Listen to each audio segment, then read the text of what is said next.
આપણું ગામ બોરવા ગામની પાવન પવિત્ર ભૂમિની અંદર બહુ સુંદર મજાનો અવસર આજે આપણા આંગણે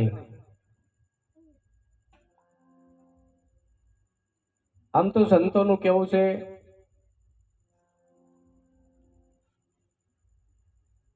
આવો અવસર આપણે આંગણે આપણા ભાઈ ભક્ત શ્રી જુવાનસિંહભાઈ ને સાથે તેમના ધર્મપત્ની સાથે તેમનો સહપરિવાર અહીંયા પધારેલા સર્વ ભાઈ ભક્તજનો બહેનો બાળકો વડીલો સાથે અમારા બાજુમાં ભવનદાસ અને સાથે આપ સર્વ બધા બહેનો બાળકો વડીલો અત્યારે માહોલ લગ્ન સિઝન છે સાહેબ અને અત્યારે ઉનાળામાં બધા કરતે આખા પરિવાર કરતે અતિવાલી હોય તો એક મોટામાં મોટી રાણી નિંદ્રા રાણી એ આપણને હમણાં થોડીક વાર બેહવા દેશે પછી બહુ ધક્કા મારશે આમ આમ કરશે અને એ સતાવશે એટલે આપણે સમય સમયને માન આપીશું અને તમને જ્યાં પોહાય ત્યાં બેસજો વાંધો નહીં અને તમને અમને આજે સંતોના શાસ્ત્રોના મતથી ભગવાન રામદેવજી મહારાજના મતથી પણ એમ કહેવાય છે કે આજે તમારું ને મારું અહોભાગ્ય કહેવાય સાહેબ.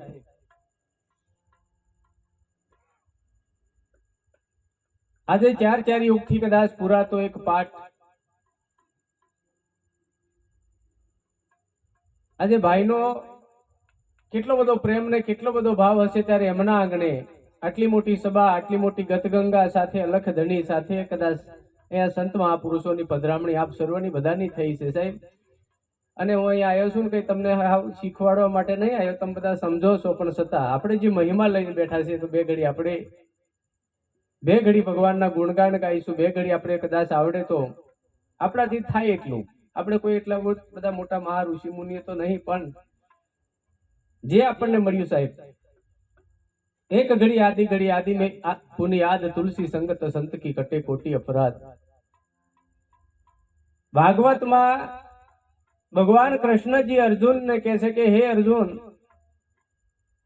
આ મૃત્યુલોકનો કોઈ પણ જીવાત્મા પાપી હોય, દુરાચારી હોય, કામાચારી હોય, કામી પુરુષ હોય, લોભી પુરુષ હોય, અતિશય પાપ કરી નાખ્યા હોય અને એ પુરુષ કદાચ કોઈ સાધુ સંતના ચરણે જાય અને જ્યાં મારા નામનું ભજન થતું હોય, જ્યાં મારી ગતગંગા બેઠી હોય, જ્યાં રામની સભા બેઠી હોય અને એ જગ્યામાં જઈને સાહેબ કદાચ બે ઘડીનો સત્સંગનો લાભ લઈ લે તો પણ એ જીવાત્મા પવિત્ર થઈ જાય.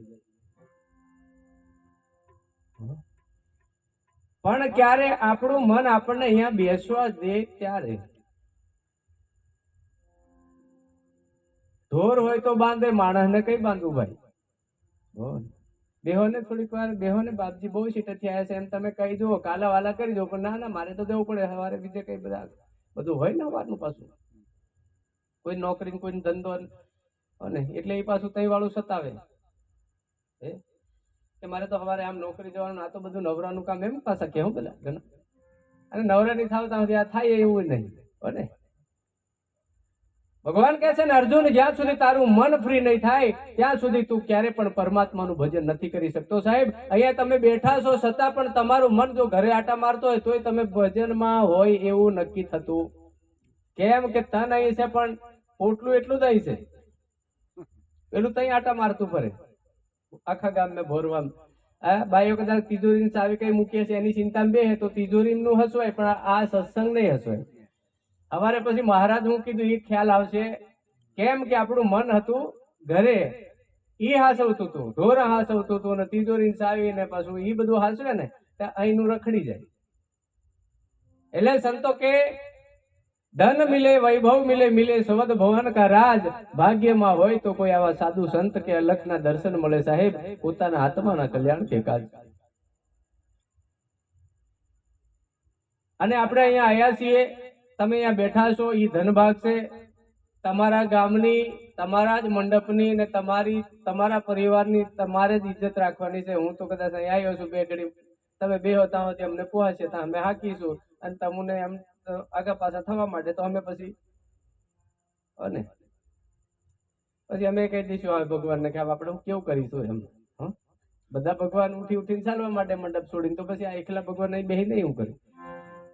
પેલો મચ્છીમાર હોય, જાળ લઈને હવારનો નીકળ્યો હોય, એક કઈ આટલું ની હાથ મેં આવે ને આખો દાડો કેટલું જાળ નાખે, પછી ખભે મૂકીને ઘેર નહીં જતો રે? તમારા આપા હાથ નહીં એવું ચાલતું હોય, અમારી એ બાજુ ખરું. અને ઈ પછી આવે જ નહીં એટલે ખભે મૂકીને ચાલે જ. એમ અમારે તમને કોઈ પહાલે નહીં પાડવા, પણ કહેવાનો મતલબ કે આપણે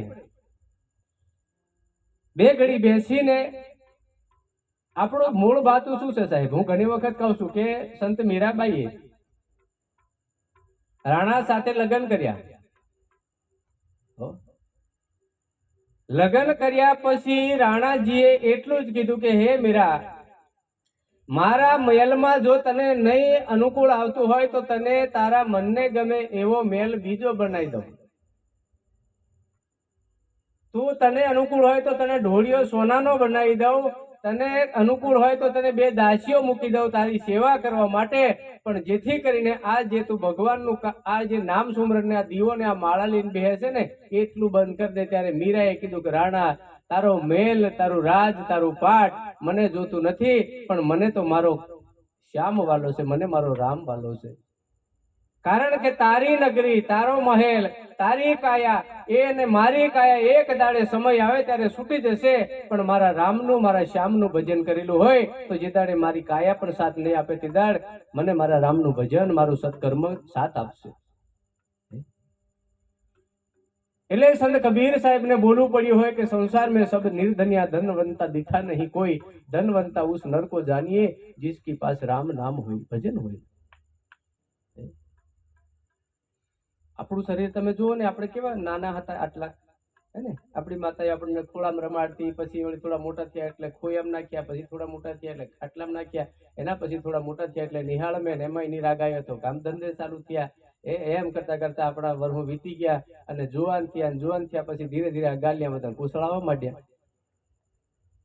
જોતા જોતા જાય છે ને અવસર ઉભો રહેતો, અવસર ધીરે ધીરે ધીરે જાય છે, અને ધીરે ધીરે આપણને આ પછી થોડી ધજાઓ ફરકવા માંડે એટલે સમજી જવાનું કે બપોરનો સમય જતો રહ્યો, દિવસ નમવા બાજ્યો છે.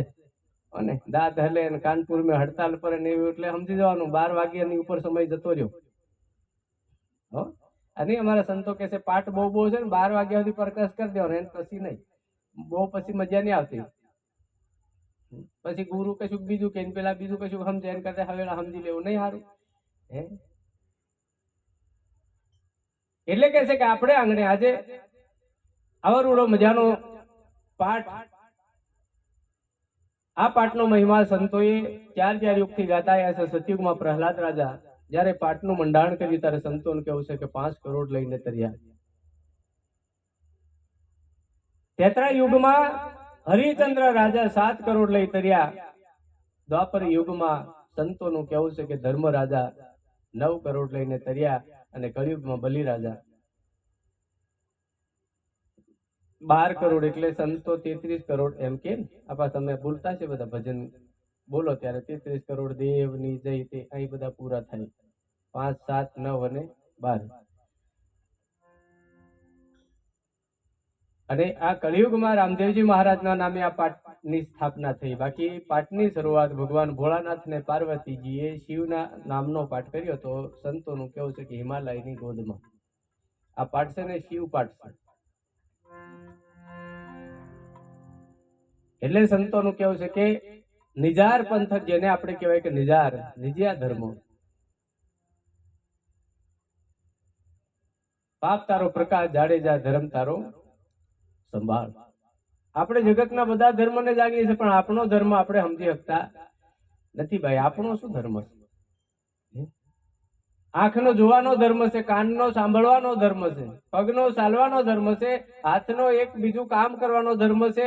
આ આખા અંગના બધા વસ્તુનો ધર્મ તમે સમજી શકો છો, પણ તમારો પોતાનો ધર્મ કયો છે?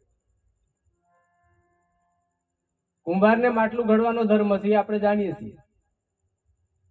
દરજી હોય તો એને કાપડ બનાવવાનું હોય, સીવવાનું હોય, કે પછી જે કઈ હોય એનો ધર્મ છે. સોની હોય તો એને સોનાનો વેપાર કરવો.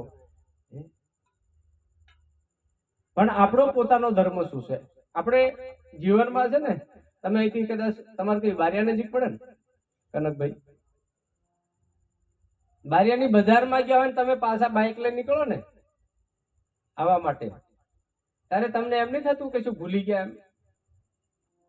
અહીંથી તમે કામ ધંધો કરવા નોકરી જાઓ, ગમે ત્યાં જતા હોય, અને હું તો કહું સાહેબ, કામ ધંધો જે કઈ કરો ને એ બધું આપણે છે ને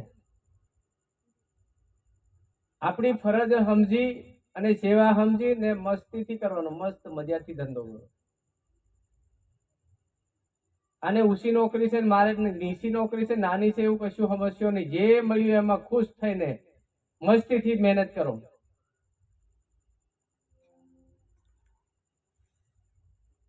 આપણા જીવનમાં આપણે સુખી થવું હોય તો પહેલા પ્રથમ સંતોનું કેવું છે. આ બાજુ તો તમારે એવું બધું ના હોય, પણ છતાં અમારે તો આવે એટલે કેવું પડે.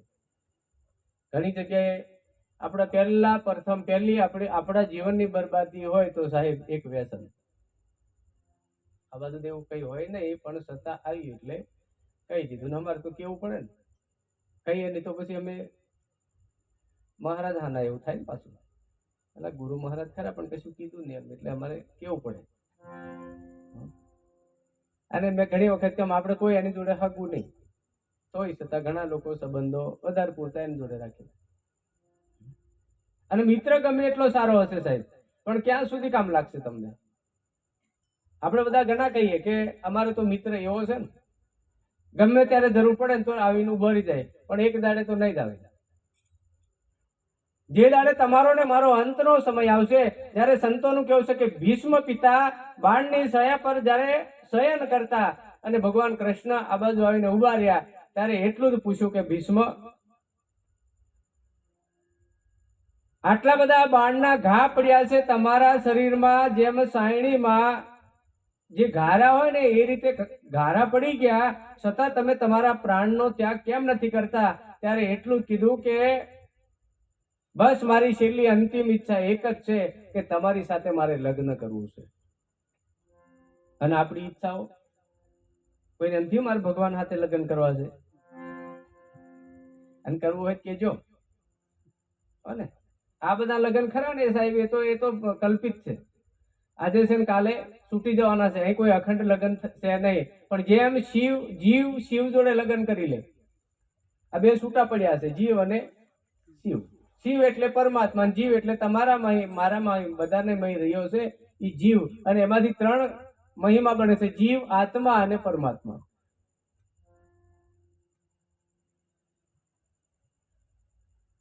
કેમ કે ઈ ભાગવત એવું કહે છે કે હે અર્જુન, આ વિશ્વની અંદર જેટલા જીવો છે એ બધા મારા અંશ છે અને હું બધા જીવોનો સ્વામી છું. આપણે બધાને તમે ઓળખતા હશે, પણ ભગવાનને ઓળખો છો? કોઈ આપણામાંથી ખરા એવા ભગવાનને અમે ઓળખીએ છીએ? તો ભગવાનને નહીં ઓળખતા કઈ નહીં, તમે તમને કેટલા જણા ઓળખો છો પોતાને? ભગવાનની વાત તો છે, ચાલો રામની, કૃષ્ણની, ભોળાનાથની, રામદેવજીની, બધા તમે ફોટા કદાચ ઓળખતા છો, એ તો આપણા બનાવેલા. સૃષ્ટિનું સર્જન કોને કર્યું?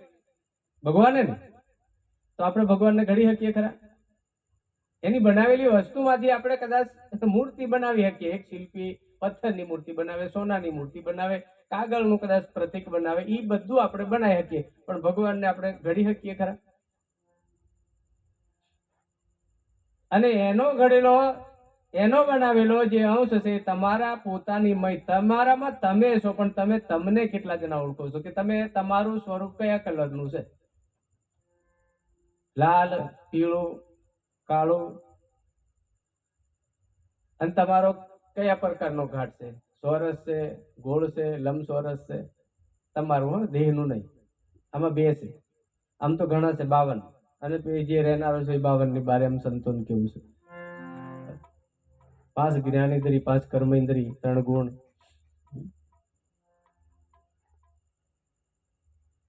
7 દીપ. અહીંયા આ પાઠ છે ને એ 7 દીપનો છે. તમારા મેં 7 દીપ જ છે. આવો ને આવો પાઠ, આ પાઠમાંથી આ પાઠ અને આ પાઠમાંથી પેલા પાઠ. પણ આ પાઠ કોકના મેં ઉતરી જાય તો બરાબર. આપણામાં કેટલા દીપ છે? 7. અહીંથી માંડીને ગણવાના બધા કેટલા થાય, એટલા ને એટલા અહીં છે. આ વચ્ચે વાળી મેન જ્યોત, એને સંતો કે આત્મ જ્યોત, અહીંયા આપણે અલખની જ્યોત કહીએ. એટલે મહાપુરુષોનું કેવું છે કે આપણે જ્યાં સુધી આપણે પોતે પોતાને ના ઓળખીએ, પોતે પોતાને ના સમજીએ. તારી આત્માને ઓળખ્યા એ વિના રે ભવના ફેરા, નહીં તો ટળે રે. તારી ભ્રમણાને ભાંગ્યા એ વિના રે આ લખસો રાશી, નહીં તો મટે રે. તારી આત્માને ઓળખ્યા વિના ભવનો ફેરો નહીં ટળે. ભવનો ફેરો એટલે ભગવાનના ભજન વિના આપણું જન્મ મરણનું ચક્કર ક્યારે મટવાનું નથી, મહાપુરુષોનું કહેવું. અને જન્મ મરણનું ચક્કર ટાળવું હોય તો પરમાત્માનું ભજન કરવું પડે. પણ એ પરમાત્માનું ભજન કેવી રીતે કરવું એ જ્ઞાની પુરુષોના ચરણે જઈને પહેલા તો આપણે સમજવું પડે. આપણે ખીચડી બનાવવાની હોય તો નહીં સમજવું પડે. જે તે વસ્તુ બનાવવાની હોય ને આપણને નહીં ખબર હોય એટલે આપણે એને પૂછવું પડે કે ભાઈ આ વસ્તુ કેવી રીતે બને. એમ તમારે ને મારે પરમાત્માનું ભજન કરવું છે, પણ કેવી રીતે? મેં પહેલા તમને કીધું કે એક લગ્ન આપણે સામાજિક રીતે કદાચ એક પતિ પત્નીનું લગ્ન, અને એવી સાહેબ હું તો કહું જીવન એવું જીવજો, સવારથી સાંજ સુધી આખો દિવસ ઘરમાં છે ને ઝુમાઈન નહીં કાઢવાનો. કોઈ દાડે તમારા ઘરમાં બરકત નહીં આવે. પતિ પત્નીના ઝઘડા કાયમ માટે હોય ને એમના ઘરમાં ક્યારે બરકત આવતું નથી. સરળ જીવન, સીધું જીવન જીવવું હોય તોય પણ ઘરમાં પ્રેમ જોઈએ સાહેબ. અને ભજન તો કરજો, ભક્તિ તો કરજો જ. કારણ કે જેના ઘરમાં ભગવાનનું ભજન છે, જેના ઘરમાં સાચી સમજણ છે, જેના ઘરમાં ગુરુ મહારાજની પધરામણી છે, જેના ઘરમાં ગુરુનું વચન છે, એના ઘરમાં ક્યારે સંતોનું કેવું છે કે હાલ પણ ઝડપ મારી શકતો નથી. એના ઘરમાં ક્યારે વિઘ્ન આવતું નથી. તેમના ઘરમાં કાયમ માટે સુખ ને સમૃદ્ધિ રહે છે. એ જેમ પાર્વતીજીએ ભગવાન ભોળાનાથને કીધું કે હે ભોળાનાથ, આજે કદાચ મારા આ સંસારની અંદર જેટલા જીવ આત્માઓ છે, આ જીવો બધા આટલું બધું ધન મળવા છતાં સુખી કેમ નથી, એનું કારણ શું? ત્યારે ભગવાને કીધું કે જેના ઘરમાં ધન ઘણું હોય પણ મારું ભજન નથી, એમના જીવનમાં ક્યારે સુખ ને શાંતિ પ્રાપ્ત થતી નથી. ભાઈ, ઝૂંપડી વાળા શાંતિથી વટબંધ ખાઈને પીવે ને એ શાંતિથી રહે, અને પેલા વધાર હોય ત્યાં ઝુમાઈને પૂરું કરે, તે સુખી કોણ કહેવાય? પ્રેમથી રોટલો સાહેબ જે મળ્યું એ પ્રેમથી. હું તો કહું કપડા હતી તમને જેવા મળે એવા મસ્ત ખાલી હાબૂત મારી દેવાનો, બાકી ફાટેલા હોય તો ચાલે, કશું ચિંતા નહીં. એટલે ફુવારા મારીને બધું કમ્પ્લીટ હોય પણ 10 માણસની વચ્ચે ઝઘડા જ નહીં જતા હોય, આ અંતર બગાડી પણ કહેવાય. તમને એવું નહીં લાગતું? કમ્પ્લીટ ફુવારા મારીને વ્યવસ્થિત લાગતા હોય, બધી ગંધ હારી આવતી હોય, પણ આપણાની મય એટલે સંતોનું કેવું છે કે શરીરનું, આપણા તનનું કદાચ ગમે એટલી ગંદકી હશે ને તો ચાલશે સાહેબ, પણ આપણા મનની, આપણા ભીતરની ગંદકી આપણી થોડી કાઢીને સ્મેલ વધારો. ભગવાનને શું ગમે છે? ભગવાનને અત્તરથી આપણે ગંધાઈ એ નહીં, અનુકૂળ નહીં, પણ ભગવાનને તમારા કર્મની સ્મેલ હોવી જોઈએ, તમારા પ્રેમની સ્મેલ હોવી જોઈએ, તમારા ભાવની સ્મેલ હોવી જોઈએ. એ આજે તમારા ગામમાં અમારે કદાચ આવવાનું થયું, આ બીજી ત્રીજી વાર આવ્યા છે, સારું ભલું કહેવાય. તમને બધાને ધન્યવાદ છે.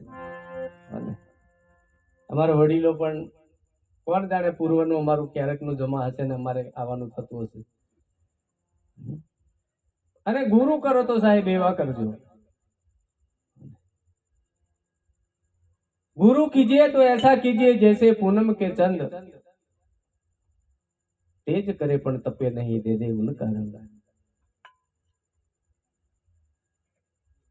આપણા જીવનમાં આપણે ગુરુ કરો ને તો ગુરુ એવા કરવા સાહેબ કે ગુરુને પણ આપણે, અને ગુરુ શા માટે કરવા? હું તમને કદાચ એક નાની વાત કહું. ભજન તો આપણે ગાવાના જ છે, પણ અહીંયા આટલે સુધી આવ્યો છું તો આપણે બે વાતો કરીએ. અને એને થોડીક વાર મેં ક્યારનું કીધું મનને થોડુંક કાબુમાં રાખજો, કેમ કે પોતાનું આવે તો જ આ તમને લીક નાખશે. સત્સંગ એ તમારા પોતાના માટે છે, બાકીની બધી વ્યવસાય બધો ધંધો છે ને એ સાહેબ એ પરમારથી નથી, એ ભૌતિક જીવન જીવવા માટેની સગવડ માટે છે, પણ પરમાર્થ માટે તો માત્ર ને માત્ર તમારો એક ઘડીનો સત્સંગ છે. પણ ઘણી ઠેકાણે અમે ભજનમાં જઈએ ને તો ઘણા બધા હરિભક્તોનું એવું કેવું કે બાપજી કે આ બધું આ તમે સત્સંગ આ વાતો કરો ને એ નહીં કરવાનું, કે ભજન જ ગાવાનું. પણ મેં કહ્યું ગાયને શું કરી લેવાનું, ગમે એટલું ગાઈશું પણ સમજાય નહીં તો શું કરીશું. ભજન બધા આપણને માર્ગ જ બતાવે છે, આપણી બાઈઓની. તમે મેં લગભગ અમને ત્યાં પ્રોગ્રામ હતો ને ત્યારે કીધું હતું, ભજનની પાછળ સમજણ કેટલી છે એ સમજવાની કોશિશ કરજો. ગાવાથી ભજન કોઈનું થવાનું નથી, થયું નથી, પણ સંતોની વાણી સમજી અને આપણે એ વાણી પ્રમાણે જીવન જીવવાનું કદાચ આપણે શરૂઆત કરીશું સાહેબ, તો 100% આપણું ભજન જમા થશે. અને રામ નામનું સ્મરણ કરો, કારણ કે ભજન આપણા જીવનમાં ઉતરવું જોઈએ, આપણને સમજાવવું જોઈએ.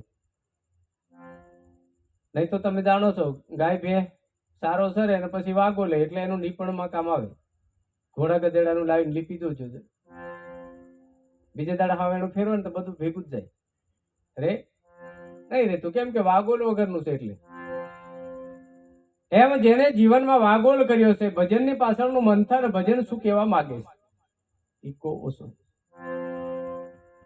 કેમ કે ડબલ બોલે ને તો પાછું સમજાય નહીં કે મહારાજ હું કીધું. અને આ સમજવું ને એ જ બહુ જરૂરી છે. બાકી પાછું આ ભજનમાં છે ને તમારે તો સારું છે, હું તો તમને બધાને ધન્યવાદ આપું છું. અમારી બાજુ તો પ્રોગ્રામ ચાલુ થાય ને પછી બધાથી મોબાઈલો લઈને બે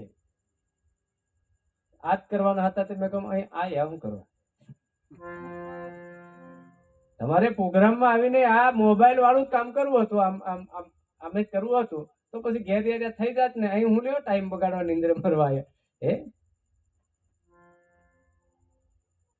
મોબાઈલ તો છે જ કાયમ માટે, અને મોબાઈલને ધ્યાનમાં રાખીને કદાચ આપણે ચાલુ પડશે સાહેબ. મોબાઈલનો જમાનો છે, પણ આમ તો ઘણું સારું છે ને ઘણું ખરાબ બધી છે. તમને વાપરતા આવડ્યું ને તો ઘણું સારું છે, બાકી પાછલી પેઢીની બરબાદી પણ આમાં મોબાઈલમાં છે.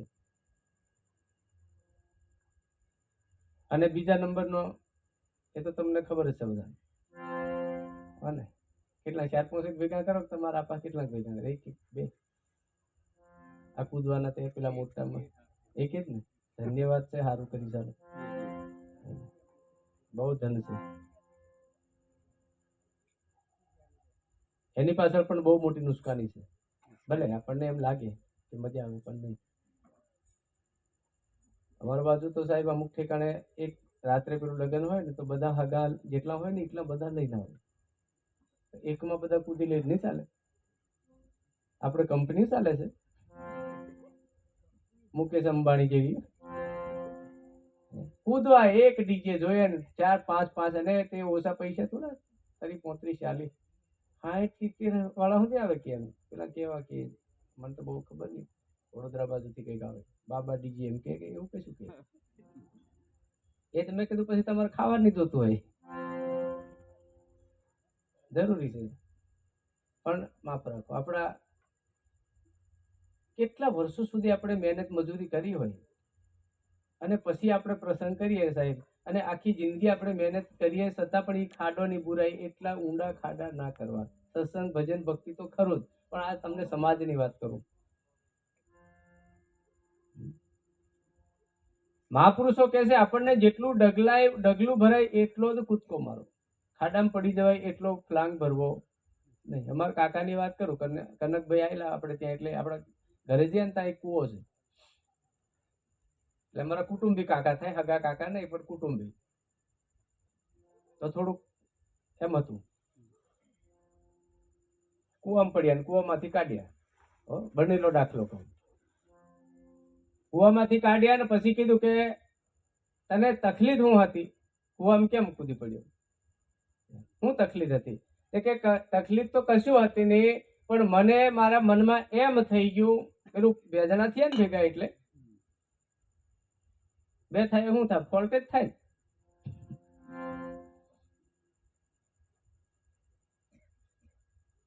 પેલો અંદર આશરીઓ વધારાનો જોર કરી આલે અને માર આપણને ખવડાવે હે ને. કોક આપણને કે એ ધીમે ધીમે જાય એમ કે તો વધારના બૂમો પડાવે, કોણ મય વાળો જ એમ કરે ને. અને પછી માર કોને પડે? વાહો આપણને ભભળે, એ લોકો ખાલી કળત કરી આલે મયરીને હો ને. વગર કામનો માર ખવડાવે આપણને, લેવા દેવા વગરનો. એને પૂછ્યું કે તને તકલીફ શું હતી, હું લેવા કૂદી પડ્યો? તો કે કૂદી નહીં પડ્યો, પણ આ બધુંથી કે ચાલતો ચાલતો આવતો ને મને વિચાર એવો બદલાયો કે અહીંથી દોટ મૂકીને જામ એટલે હળી કાઢીને આનંદ વટી જાય એવી જ ગંતરી રાખી લે.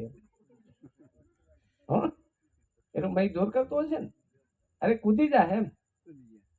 ભલે ને આ એ ઓછા હોય તો એની સંભેળે આમ થાય એમ કરી એનો મયરીને આમોળ મારી આલે બરાબર નો.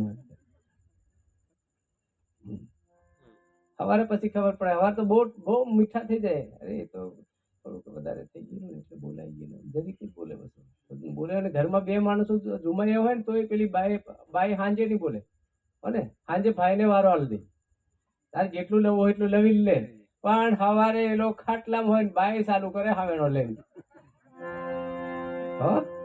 પછી નહીં બોલે, પછી તો હાવ ઝીરો લેવલ, કશું નહીં, બિલકુલ નહીં, નૂટન ગાડી બિલકુલ નહીં બોલે. પણ પછી પાછું થોડું ગામમાં ફરી આવે ને તો પાછું થોડું ચાલુ થાય.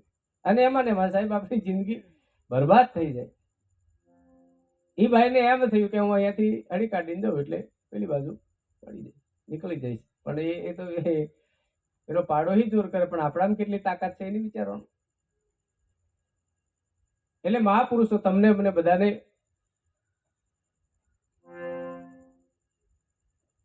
એટલી બધી ચેતવણી આપે છે કે મનુષ્ય તન અતિ દુર્લભ, મિલે ના દૂજી બાર. મહાપુરુષો કહે છે કે પક્કા ફલ ગીર પડા બહુરી ના લાગે ડાળ. એક વાર ઝાડ ઉપરથી ફળ નીચે એનું ડીટું હોય એ હુકાઈ જાય અને પડી ગયા પછી એને કોઈની તાકાત નહીં કે ફરી પાછું ત્યાં ચોંટાડી શકે. એમ મનુષ્યનું તન મળ્યું છે, એ વારંવાર નથી મળતું. સંતો કહે છે 83,99,999 અવતારો તમારા ને મારા વીતી જાય ત્યારે એકવાર મનુષ્યનું તન પ્રાપ્ત થાય છે. સ્ત્રી હોય કે પુરુષ હોય, એ તો સ્ત્રી પુરુષ છે ને, દેહનો આપણે ઘાટ જોઈએ છે એટલે સ્ત્રી અને પુરુષ છે સાહેબ. બાકી અંદર આપણે જેને કહીએ છીએ ને, જેને રામ કહીએ, જેને સાહેબ કહીએ, જેને પરમાત્મા કહીએ, જેને ભગવાન કહીએ, એ તમારા મારા બધાની અંદર બેઠો છે. પણ એને આપણે ક્યારે સમજી શકીશું? જ્યાં સુધી આપણને પોતાને એમ નહીં થાય કે હું કોણ છું, ક્યાંથી આવ્યો છું, ખરેખર મારે ક્યાં જવું, હું શું કરું છું, શા માટે આવ્યો છું, હું શું કરી રહ્યો છું, એ કદાચ તમને મને ખ્યાલ આવશે કે મારે ખરેખર શું કરવું છે. ઘણા લોકોને એવું કે આપણે ખાઈ પીને જીવીને બસ હો ને, અને મરી આપણે નહીં જવાનું, એ શરીર મરી જાય. ભાગવત ના પાડે છે ને, આત્મા મરતો નથી, અજર અમર ને અવિનાશી છે. પણ જેવું કર્મ કરો એવી ગતિ થાય છે. હારા કર્મ કરશો તો હારા ઘર મળશે, ખરાબ કર્મ કરશો. આપણા છોકરા ભણવા જતા હોય, એક દિવસે તમે 10 છોકરાને એક જ સ્કૂલમાં દાખલ કરો, 10મું ધોરણ આવે ત્યાં સુધી બધા છોકરા હાથે ભણશે. પણ 10માની પરીક્ષા આપ્યા પછી પાછા થોડા થોડા બદલાઈ જશે. એની પછી 12મું આવે એટલે થોડા થોડા બીજી બદલાઈ જાય. અને એની પછી નોકરી લાગે ને ત્યારે બધા કંઈક ના કંઈક થઈ જાય. કોઈ પીએસઆઈ બને, કોઈ શિક્ષક બને, ને કોઈ અમાર જેવા, ને કોઈ એમ બધું થાય. કેમ? એક દિવસે એક સ્કૂલમાં મેકલા તો એક ઠેકાણે બધા નોકરી નહીં લાગવું જોઈએ. પણ જેવા જેના લખાણ, જેવું જેનું કર્મ, જેવું જેનું પેપર, એ પ્રમાણે પાસ થતા ગયા અને જગ્યાઓ અલગ અલગ બદલાતી ગઈ. એમ આપણે પણ જેવા કર્મ કરીશું એમ ભગવાન ગીતાની અંદર લખે છે કે અર્જુન જૈસા કર્મ એસા ફલ વહી ગીતા કા જ્ઞાન હૈ. અહીં તમારી મારી હંગાત કોઈ નહીં હો શીલા. કર્મના ભાગીદાર આપણે જાતે કરીશું ને જાતે જ ભોગવવાનું થશે. વાલિયાની તમે વાત જાણો છો ને બધા? વાલિયો લૂંટારો હતો એવું કહેવાય છે ને, જંગલ માર્ગે નીકળી ગયો. પંખીડાઓનો શિકાર કરીને, લૂંટફાટ કરીને જીવન ગાળવા વાળો એક વાલિયો લૂંટારો નારદ મુનિ મળ્યા ને નારદે એટલું કીધું કે અરે ભાઈ શું કરે છે? ત્યારે કે શું કરું, મારા પરિવારનું પાલન કરવા માટે કંઈક તો કરવું પડે. ત્યારે કીધું ભલે કર્મ તું કરે છે પણ તારો પરિવાર ભોગવવાનો નથી. તો કે કેમ નહીં ભોગવે, બધા ખાય છે તો બધા ભોગવે ને. ત્યારે એટલું કીધું કે મેં અહીં બેહું, તું ઘેર જઈને પૂછે. અને સાહેબ હું તો તમને તમારો દાસ બનીને કહું છું હો ને.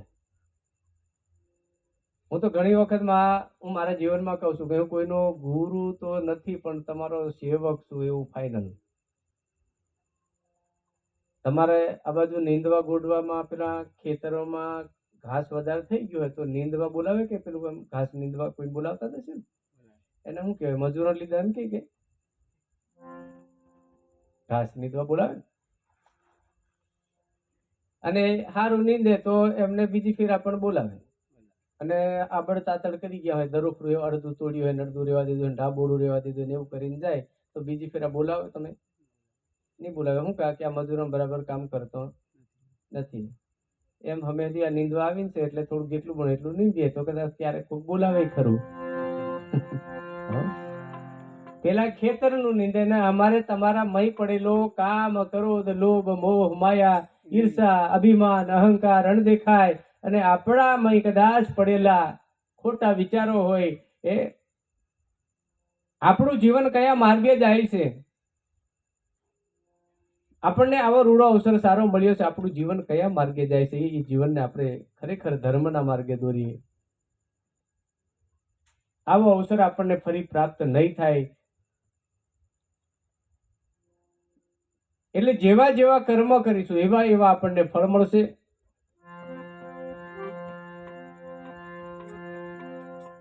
એટલે મહાપુરુષો આપણને એક નાના પદમાં કહે છે, આપણે થોડુંક તમને પાછી ઊંઘ આવશે પછી થોડું આગળ ચલાવીશું.